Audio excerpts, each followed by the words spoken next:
자, 스데반의 순교를 계기로 예루살렘에는 예수 믿는 자들에 대한 핍박이 아주 거세게 일어나게 되었어요.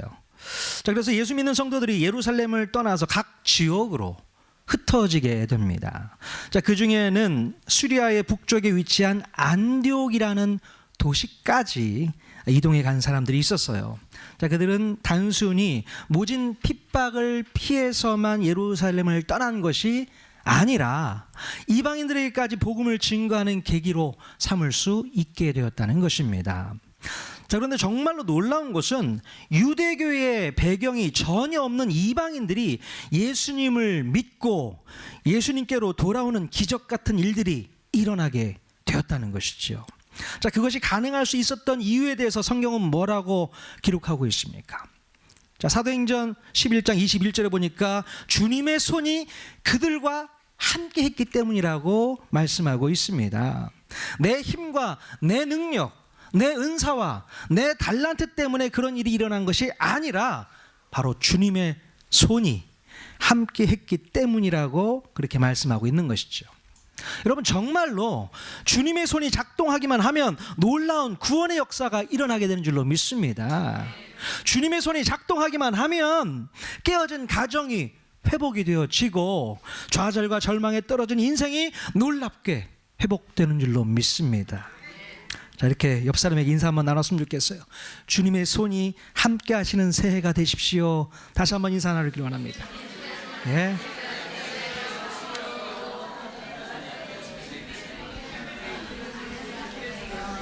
지난주 설교 제목이 주님의 손이 함께라는 제목으로 함께 말씀을 나눴는데요. 정말로 주님의 손이 여러분과 여러분 가정과 여러분의 사업에, 직장에 함께 하실 수 있기를 바랍니다. 자, 그런데 특별히 지난주에도 살펴보았지만 그 놀라운 이 사역의 중심에는 먼저 주님의 손이 함께 해주셨던 교회가 있었다라는 것이죠. 그 교회는 어떤 교회일까요? 예루살렘 교회입니다. 자, 예루살렘 교회에서는 안디옥에서 벌어지는 소식을 듣고서 아주 큰 결정을 내리게 됩니다. 자, 예루살렘 교회에서 없어서는 안 될 아주 중요한 인물을 안디옥으로 파송하게 되는데요. 그 사람이 바로 누굴까요? 바나바였어요. 바나바. 자, 사도행전을 기록한 누가는 바나바가 어떤 사람이라고 기록을 하고 있는가 같이 한번 읽어봤으면 좋겠습니다. 사도행전 4장 36절 37절 같이 읽겠습니다. 시작. 구브로에서 난 레위족 사람이 있으니 이름은 요셉이라 사도들이 일컬어 바나바라 번역하면 위로의 아들이라 하니 그가 밭에 있음에 그 값을 가지고 사도들의 발 앞에 두니라. 아멘. 자, 바나바의 원래 이름은 요셉이었는데요. 사도들에게 이 요셉에게 별명을 하나 붙여줬습니다. 그 별명이 바나바였어요. 그 바나바의 뜻은 위로의 아들이란 뜻입니다. 얼마나 많은 사람들에게 위로가 되고 격려가 되었으면 사도들이 그런 별명을 다 붙여주었을까요? 자, 바나바는 가지고 있던 밭을 팔아서 사도들의 발 앞에 처음 내어놓았던 사람입니다. 아마도 어느 정도 재력 있는 사람이었던 것으로 우리가 추정을 할 수 있습니다. 자, 또 바나바는 어떤 사람이라고 또 기록하고 있는가요? 오늘 24절에 보면 바나바는 착한 사람이었고 또 성령과 믿음이 충만한 사람이라고 기록하고 있습니다. 바로 예루살렘 교회에서는 이런 바나바를 전혀 아까워하지 않고 안디옥으로 보낼 수 있었다는 것이죠. 이것이 바로 예루살렘 교회의 저력이었고 실력이었습니다. 자, 오늘 우리 대웅교회 성도들이 많이 오셨잖아요. 예. 여러분, 우리 대웅교회가 바로 예루살렘 교회 같은 역할을 하기를 원하십니까? 진정 우리 대웅교회, 특별히 동대덕구 교회가 예루살렘 교회 같은 역할을 하기를 원하십니까? 예. 그럼 우리 이계성 목사님부터 준비시키십시오. 그 훌륭한 바나바를, 아까운 바나바를 안디옥 교회로 내보냈던 것처럼 자, 준비하세요. 자, 그런데요, 바나바는 안디옥에서 사역을 할 때에 혼자서 일하지 않았어요. 오늘 본문에 보니까 다소라는 지역에 가서 사울을 데리고 오는 것을 볼 수 있습니다. 자, 사울이 다메섹으로 가는 길에서 부활하신 예수님을 만나 회심한 지는 벌써 한 13년 정도가 지났습니다. 자기의 고향 다소에서는 10년 정도를 머물면서 조용하게 무명의 전도자로서 그 시간을 보내고 있었습니다. 자, 그런데 바나바가 바로 그 사울을 사역의 파트너로 함께 일하기를 원했던 것입니다. 그래서 그 먼 곳까지 걸어가서 사울을 찾아 데리고 안디옥으로 오게 되는 것을 볼 수 있어요. 자, 그때 바나바의 컨택을 받은 사울의 심정은 어땠을까요? 자, 하나님께서는 다소에서 머물렀던 그 10년 동안 사울의 마음을 완전히 바꿔 놓으신 것을 우리가 볼 수 있게 돼요. 자, 부활하신 예수님을 만나고 회심한 후에 사울은 뜨거운 마음이 있었어요. 그래서 바로 가서 복음을 전하는 그런 모습을 볼 수 있게 됩니다. 자, 그러나 주님께서는 그런 사울의 열정을 막으시고 지금은 아니야. 좀 더 훈련받고 와야 돼. 그래서 10년 동안 자기 고향 다소에서 있게 했다는 것입니다. 여러분, 10년이라는 시간은 짧은 시간이 아니잖아요. 그 긴 시간 동안 주님의 말씀을 붙잡고 연구하고 주님의 마음을 깊이 있게 깨닫는 시간을 분명히 가졌을 것입니다. 자, 그리고 10년이 지난 지금 사울은 이제 바나바와 함께 자기에게 맡겨진 공식적인 첫 사역을 감당하기 위해서 안디옥으로 오게 되었던 것이죠. 그 마음이 어땠을까요? 많이 기뻤을 것 같습니다. 야, 드디어 이제 하나님을 위해서 내가 뭔가를 할 수 있게 되었구나. 그 심정으로 함께 오지 않았을까 싶어요. 자, 드디어 바나바와 사울은 안디옥에서 이방인들을 상대로 아주 귀한 사역을 감당하게 됩니다. 자, 사도행전 11장 26절 같이 읽겠습니다. 시작. 안디옥에 데리고 와서 둘이 교회에 1년간 모여 있어 큰 무리를 가르쳤고, 네, 일컬음을 받게 되었더라. 아멘. 자, 바나바와 사울은 안디옥 교회에 모여서 1년 동안 아주 열심히 큰 무리들을 가르치게 됩니다. 자, 그들은 얼마나 열심히 성도들을 가르치고 잘 훈련을 시켰을까요? 1년이 지나고 나서 아주 큰 성과를 얻게 되었는데 바로 예수 믿는 제자들에게 놀라운 별명이 하나 붙여지게 되었다는 것입니다. 자, 안디옥 교회에서 예수님을 믿는 사람들에게 어떤 별명이 붙게 되었을까요? 예, 비로소 그리스도인이라는 별명을 얻게 되었다는 것입니다. 자, 그리스도인이라는 말은 헬라어로 크리스티아누스라는 말입니다. 크리스티아누스, 바로 그리스도에게 속한 자들, 그리스도의 종들이라는 뜻을 가지고 있어요.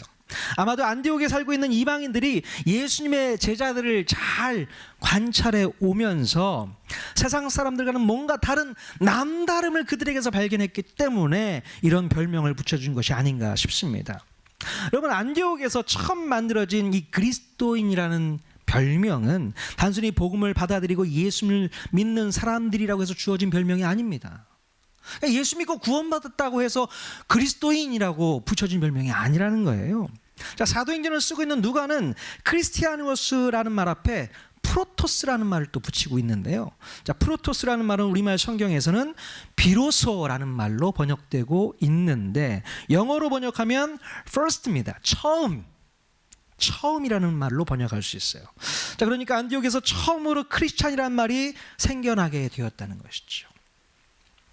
자, 물론 크리스찬이라는 별명은 믿지 않는 사람들이 비아냥거리면서 붙여진 별명인 걸 우리가 알고 있습니다. 자, 그런데 그때 당시 안디옥 교인들은 오히려 이 별명을 나쁘게 생각하지 않았던 것 같아요. 예. 예수 믿는 자의 특징을 정확하게 설명해 주는 별명이었기 때문에 그 별명을 좋아했던 것 같습니다. 야, 사람들이 우리에게 뭐라고 하는 줄 알아? 우리 보고 그리스도인이래, 크리스찬이래. 그래? 야, 그거 좋다. 서로에게 크리스찬, 그리스도인이라고 부를 수 있는 그런 시간을 갖게 됩니다. 자, 그러면 도대체 이런 별명이 어떻게 생겨나게 되었던 것일까? 저는 이 성경을 묵상하면서요, 특별히 안디옥 교회에서 크리스찬이라는 이 말이 생겨나게 된 배경이 뭘까를 계속 고민하게 되었어요. 자, 그런데 성경에 몇 가지 힌트가 주어져 있는 것을 발견할 수 있었습니다. 우리가 말씀을 찾아보면서 그리스도인이라는 별명이 붙게 된 이유가 뭔지를 몇 가지 한번 찾아보도록 하겠습니다. 자, 첫 번째로요, 사도행전 11장 23절에 이런 말이 있습니다. 같이 한번 읽어볼까요? 시작. 그가 이르러 하나님의 은혜를 보고 기뻐하여 모든 사람에게 굳건한 마음으로 주와 함께 머물러 있으라 권하니. 아멘. 자, 바나바가 안디옥 교회에 가서 성도들에게 제일 먼저 했던 말이 무엇이었습니까? 바로 굳건한 마음으로 주와 함께 머물러 있어라 라고 권면을 하게 됩니다. 자, 옛날 개역 성경에는 주께 붙어 있어라 이렇게 표현을 하고 있어요. 저는 그 표현이 더 좋은 것 같습니다. 여러분, 바로 주님께 딱 달라붙어 있는 사람이 그리스도인인 줄로 믿습니다. 주님께 붙어 있어야 되는 거예요. 여러분, 주님과 함께 머물러 있다는 것은 무엇을 뜻하는 것일까? 바로 예수님의 공생의 기간 동안 제자들이 예수님과 함께 늘 머물러 있었습니다.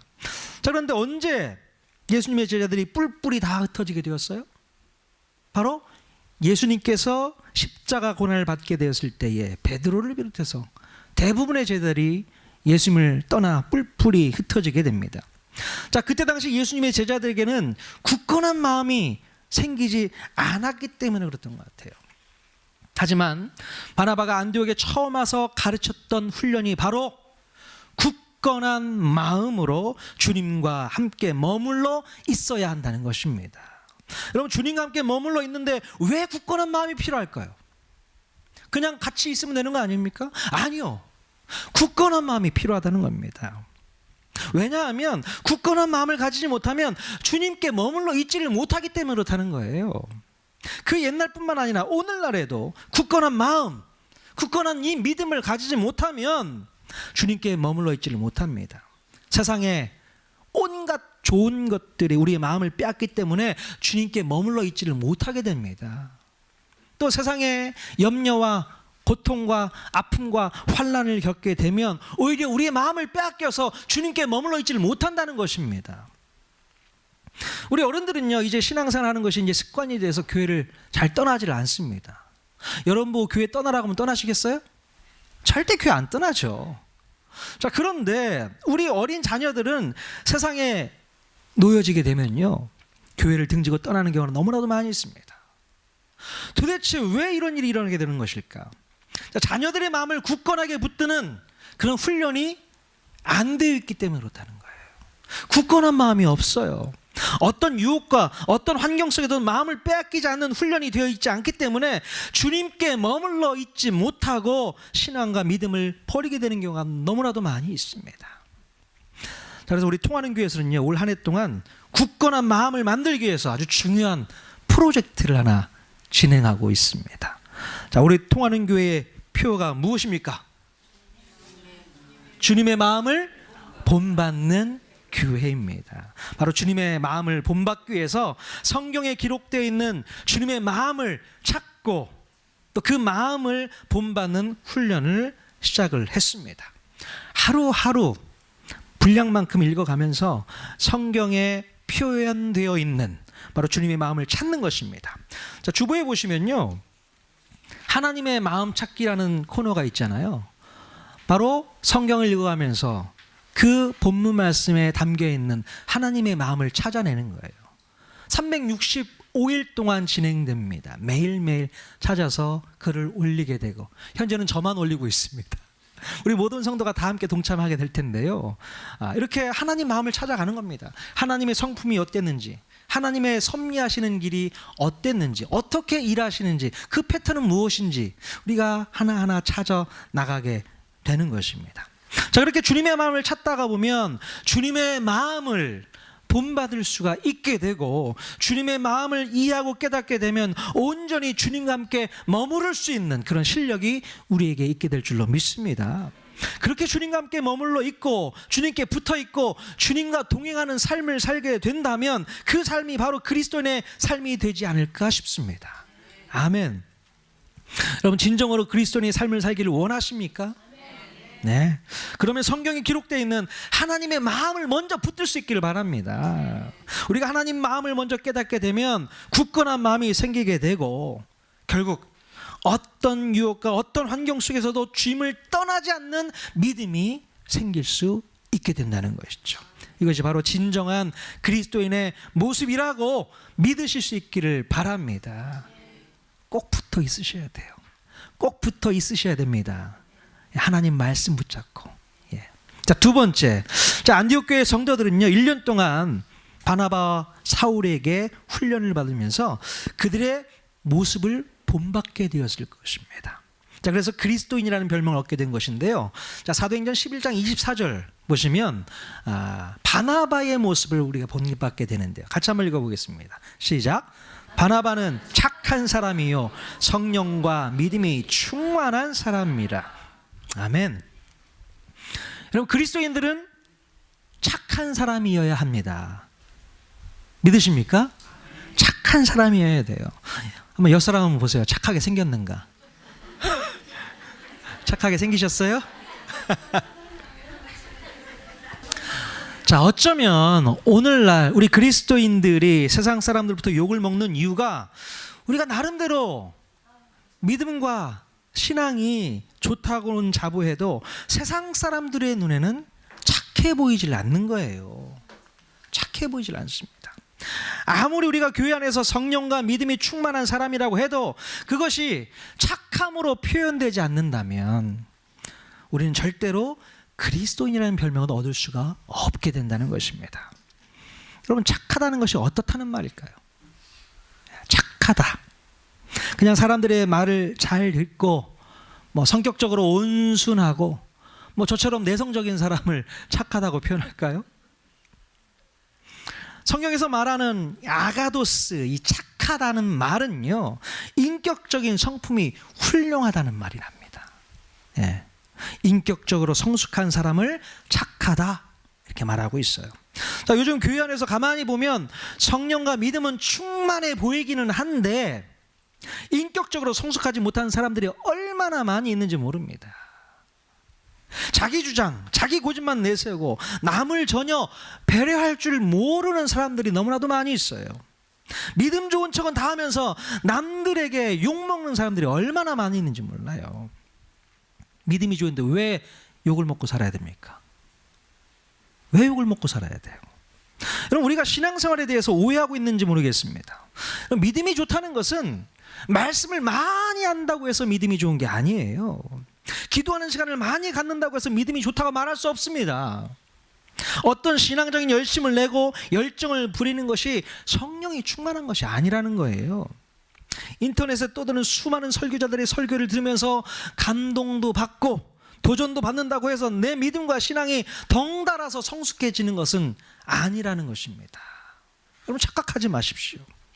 우리가 진정으로 그리스도인이라는 별명을 들을 수 있는 자격은 바로 우리가 인격적인 착함으로 드러나야 한다는 것입니다.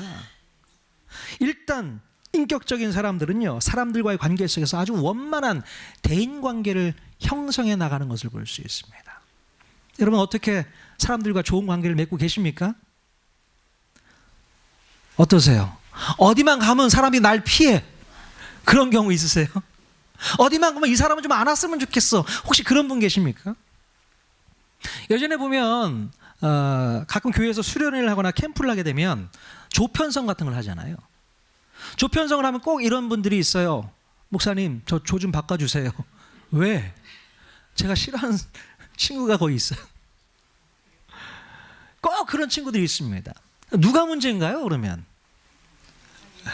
싫은 친구가 있는 것도 문제고 그렇게 말하는 너도 문제라는 거예요.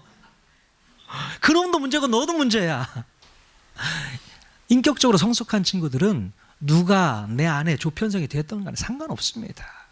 나만 잘하면 되거든요. 좋은 관계를 맺으면 되거든요. 근데 꼭 불편해하고 피했으면 좋겠고 그런 친구들이 있습니다. 그러니까 어딜 가도 피해를 주는 사람도 있고 그것 때문에 싫다고 또 표현하는 사람도 있고 똑같아요. 그 사람이 그 사람입니다. 인격적인 성숙함을 여러분 다 가질 수 있기를 바랍니다. 우리 통하는 교회 성도들 모두가 믿음도 좋고 성령 충만한 것도 다 좋은데 무엇보다도 인격적으로 성숙한 사람들이 다 되었으면 좋겠다고 제가 늘 말하곤 합니다. 네. 한마디로 어떤 사람 되어야 된다고요? 착한 사람 되어야 된다고요. 착한 사람 되려면 통이 커야 돼요. 우리 통하는 교회가 왜 통하는 교회입니까? 통이 크기 때문에. 아니요, 통을 키우고 싶어서 통하는 교회입니다. 통 큰 교회, 통하는 교회. 자, 우리가 인격적으로 성숙하지 못하다는 것은요, 아직 믿음이 없다는 거예요. 믿음이 없습니다. 아무리 교회를 오래 다니고 교회에서 직분을 여러 개 맡아서 일한다고 하더라도 착하지 않으면 주님께서도 인정하지 않습니다. 성도들도 인정하지 않습니다. 심지어 세상 사람들에게는 비난과 조롱을 받게 되어 있어요. 착하지 않으면 표정부터 착하긴 해야 되는데, 자, 표정부터 한번 착한 표정 한번 지어볼까요? 한번 지어보십시오. 착한 표정 있을 거예요. 네. 여러분, 착한 성도 되시길 바랍니다. 인격적으로 좀 성숙해지셨으면 좋겠어요. 종교적으로 아무리 뛰어나다 하더라도 말씀도 많이 알고 기도도 많이 하고 거룩해 보이는 것 같고 성령 충만한 것 같아서도 인격적으로 바닥이면 어딜 가서 인정받지 못합니다. 하나님께 우선 인정받지 못해요. 네. 세상 사람들에게 욕먹습니다. 절대 그리스도인이라고 여러분 들을 자격이 없게 되는 것이죠. 자, 착한 사람 되십시오. 자, 세 번째요.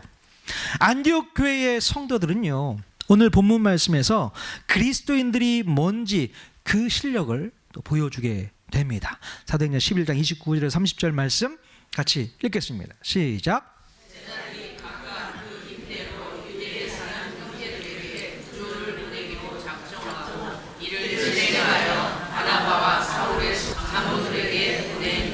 자, 안디옥 교회의 성도들은요, 갑작스럽게 닥친 큰 흉년을 경험하게 됩니다.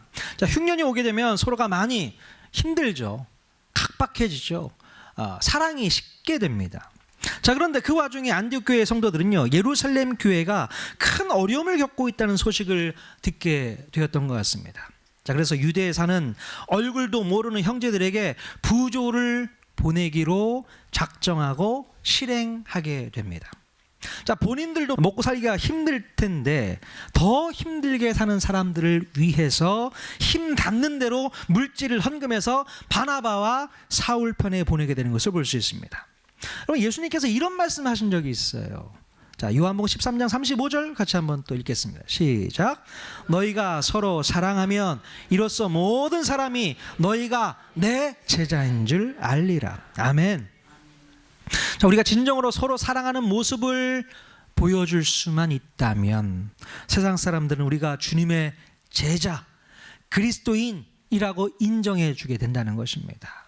그러니까 우리끼리도 사랑을 못해서는 안 된다는 거잖아요. 자, 그런데 우리가 같은 믿는 형제 자매끼리도 서로 사랑하기가 쉽지가 않습니다. 나도 살기 어려운데 남을 어떻게 돌보고 어떻게 도와줄 수가 있어. 나보다 형편이 나은 사람이나 나서서 그런 일을 하는 것이지, 나 같은 사람은 그냥 남들에게 피해나 주지 않으면 다행이다.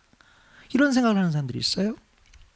자, 이런 생각을 가지고 있는 분들은 절대로 그리스도인이라는 별명을 듣기가 어렵습니다. 뭐 누구는 가진 게 많아서, 남는 게 많아서 돕고 섬기는 줄 아십니까? 그렇지 않죠. 가진 게 남아 돌아서 섬기는 것이 아니라 사랑이 차고 넘쳐서 섬기는 거 아니겠습니까? 예, 사랑이 차고 넘치는 거예요. 작년 말에 우리 대흥교회 한 부부가 저희 통하는 교회에 라면을 10박스를 후원해 주셨어요. 10박스. 전혀 안 놀라시네요. 저희 통하는 교회에 10박스 라면이면요, 와우, 몇 개월을 먹습니다. 여러분, 라면이 집에 남아 돌아서 그냥 준 거겠죠? 아니요.